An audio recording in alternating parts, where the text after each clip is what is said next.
ஏத்திவிடும் தாகம் என்கிற மோகம். கோடியில ஒருத்தியம்மா கோலமயில் ராணி, ஆடி வரும் பூங்கலசம் அழகிருக்கும் மேனி.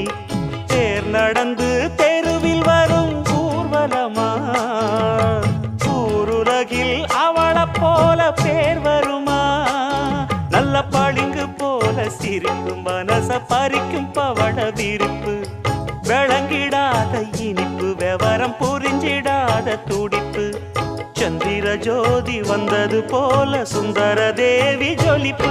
கலைவாணியோ ராணியோ அவள்தான் யாரோ, சிலை மேனியோ தேவியோ எதுதான்